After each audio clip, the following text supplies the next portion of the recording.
Good afternoon. My talk is mainly pitched towards general ophthalmologists and retina specialists who are interested in treating uveitis, not for core uveitis specialists. Corticosteroids became available for the first use in 1950, and they were started 1950, and it changed the world.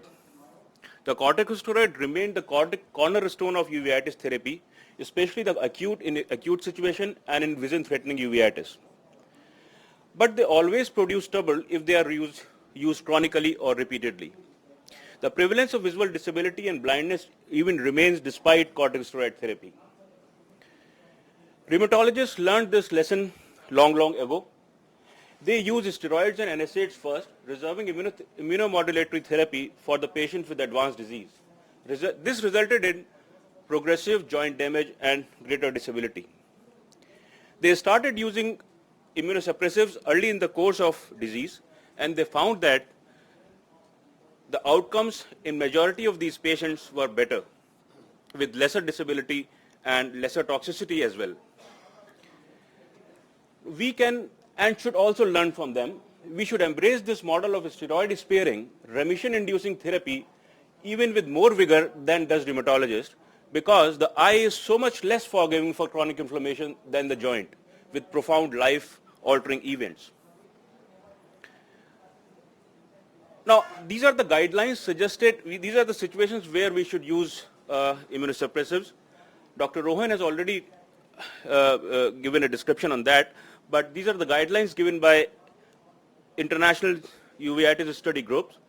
These are the situations where it is mandatory to use immunosuppressives, because these are life-threatening situations associated with ocular inflammations, like Wegener granulomatosis, polyarteritis nodosa, Behçet's with retinal vasculitis and all.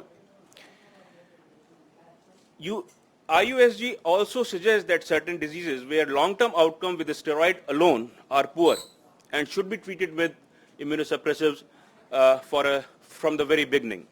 These are situations like sympathetic ophthalmia, VKH, multifocal choroiditis with panuveitis, birdshot, and serpiginous. So these are the situations from very beginning we can start immunosuppressive, and it is mandatory, it is recommended by IUSG that we can start immunosuppressives from the very beginning. Finally, IUSG felt that there are certain kind of cases where it is prudent, not mandatory, to educate the patient about the need of IMT if the disease is chronic and recurrent. If the disease is chronic and it is recurring, you can even start immunosuppressive with sarcoids. You can start in JIA, pars planitis, and all. So these are the patients we can start immunosuppressive if the disease is recurrent and is not controlled on steroids. Now, if you find that the patient needs immunomodulatory therapy and if you are comfortable with immunosuppressives, you can start on your own. But if you are not comfortable but you want to treat the patient, you partner with a person who is well versed in giving these medicines, like a nephrologist, like a rheumatologist or immunologist, because these are the people who are dealing with these medicines on a daily basis. So it is better to partner with someone who is managing these patients. As far as the therapeutic principles are concerned, if macula and visual functions are already gone, there is no point in using these immunosuppressives in those patients. You have to assess the risk-benefit ratio of starting immunosuppressive. In a non-granulomatous uveitis, you do not require cyclophosphamide-like drug. You must understand the diagnosis. In patients who have syphilis and herpes, you don't require immunosuppressive. Use a step-ladder paradigm of using the drug, and as I said, use the assistance of a chemotherapist.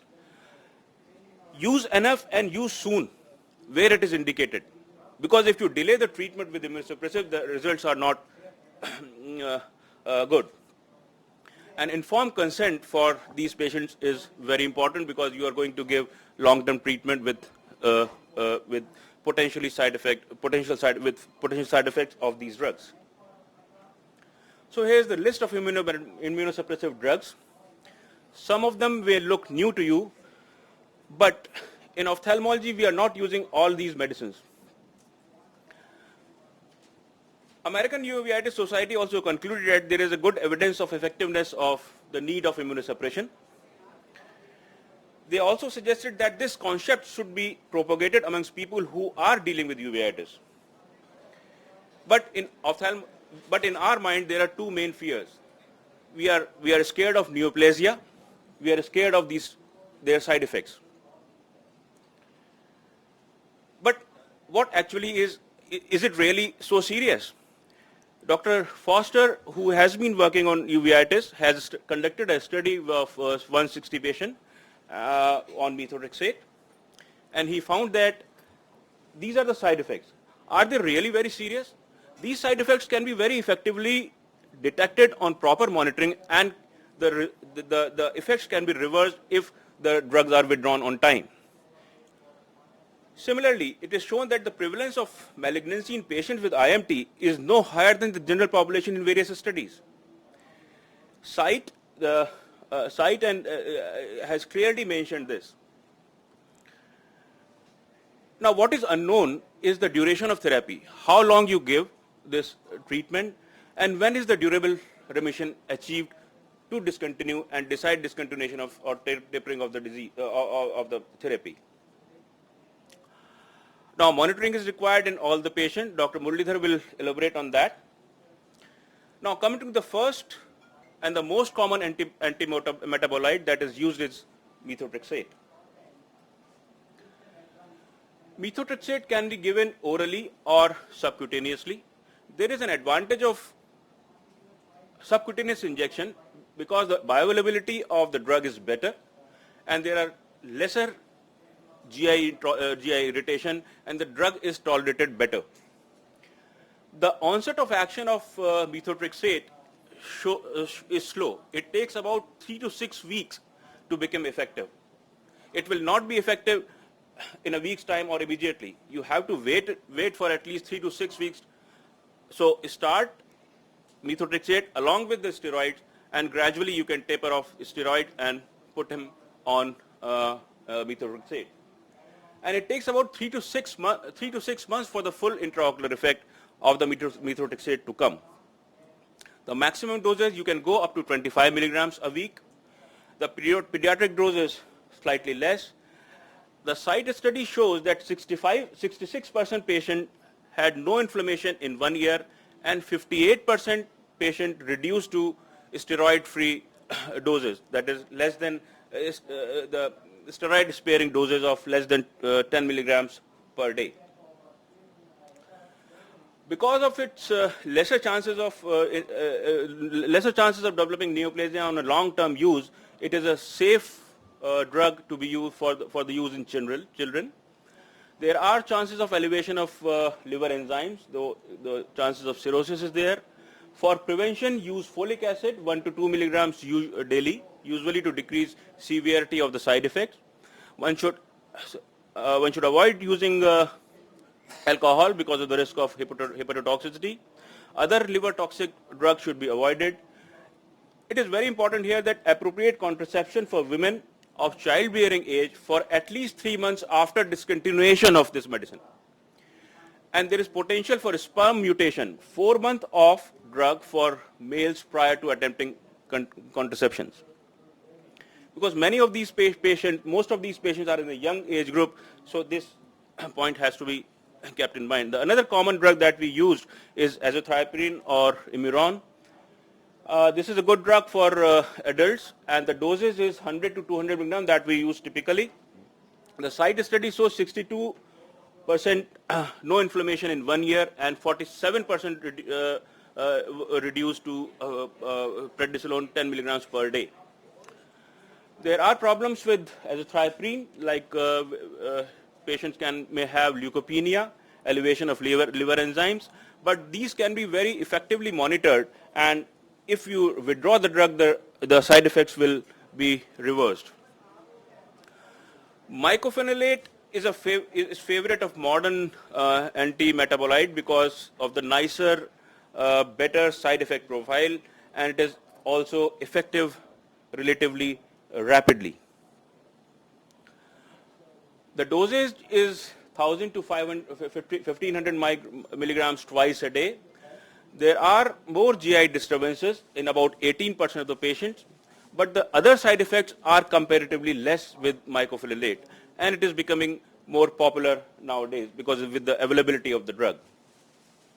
It is more effective than other drugs because the side study says 73% no inflammation in 1 year and 55% patients reduced to prednisolone steroid sparing dose with mycophenolate. I'll not be talking more about cyclosporine, cyclophosphamide, and chlorambucil because they are not used much in ophthalmology except in few situations. A small word about these biological response modifier. These are the proteins produced by recombinant DNA or monoclonal antibody technology designed to block specific mediators of cell-mediated immune response. Most uveitis specialists would not manage and administer these drugs unless they have associated immunologists, because as a uveitis specialist, one should be very careful in using these drugs. Why? Because there is exacerbation, there are complications which are serious. There can be exacerbation of demyelinating disease. One should be very, very clear that there is no tuberculosis or any other latent infection in the body if you are planning to give these TNF inhibitors. There are risks of developing drug-induced lupus, neoplasia, as with others, and the infusion reactions are also very common in these agents. Rituximab is also available, but we are not using it very commonly. Now, to sum up, one should follow the treatment paradigm properly. Early institution of immunomodulatory therapy in serious diseases has to be considered, and this therapy requires vigilance and proper monitoring. The therapy must be required for years. We do not know how many years it will take to come to the remission. And the most important is patient should be counseled from the beginning of the treatment, because if patient is not taking the treatment properly, he will have side effects. If the patient is not monitoring the disease properly, he will have side effects. If the patient stops the drug in between, there is no point starting the treatment from the very beginning. Thank you.